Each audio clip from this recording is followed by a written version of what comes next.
Kaizen, and TWI Job methods. This video is made in collaboration with Lean Community. Join the community and start using the Lean token. You probably already heard about the word Kaizen, but do you know what it exactly means? The word Kaizen is made up of two Japanese kanji. Kai, that means change, search, inspection. Zen, that means better, good. So, does Kaizen means change for the better, or simply continuous improvement?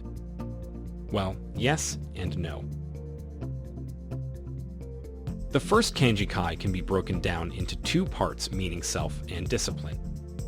That means finally that the change we are talking about is not an external change, but more an internal personal change. Real improvement is not related to changing something, but the way we are learning and improving, giving a better input to the external world. The second kanji means not only good or better, but the deeper meaning of sacrifice. So, when we talk about Kaizen in business, we should think about not only improving the process, as it's usually heard, but more about developing ourselves as person and to improve what surrounds us. In the end, continuous improvement is the results of using a Kaizen style. Kaizen are not big improvements, investments, new equipment, or radical changes. Kaizen is a slow process. Kaizen is a change in our mindset first. Kaizen means to think that everything can be improved and that we should continuously adapt to new conditions and find a way to be better. In other words, using a Kaizen mindset means changing small details, sometimes barely visible, but doing this every day.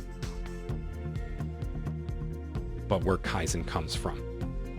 Taiichi Ohno used this mindset to coach his team in order to help Toyota to reach the exceptional results we all know.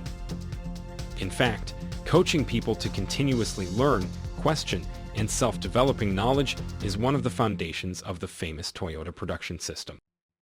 But what does Kaizen have to do with TWI? Well, let's jump back to the 1950s. At that time, TWI trainers were flying from the USA to Japan to help industries to restart after the war. USA consultant introduced TWI to some Japanese companies, including, of course, Toyota. TWI is based upon 3 skills good supervisors should have, and one of 3 J programs is about how to improve working methods to make them more simple and easy.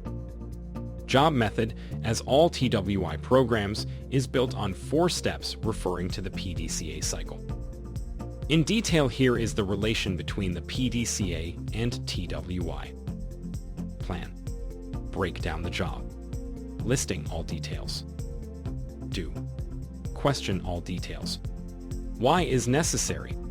What is the purpose? Where it should be done. When it should be done. Who is the best qualified to do it? How we can do better. Check. Develop solution. Eliminate. Combine. Rearrange. Simplify. Act. Apply the solution and standardize. As we observe the 4 steps, the questioning part is the most important. For every detail or job element of the job, we should be able to provide a consistent answer for all the 5 W1H questions.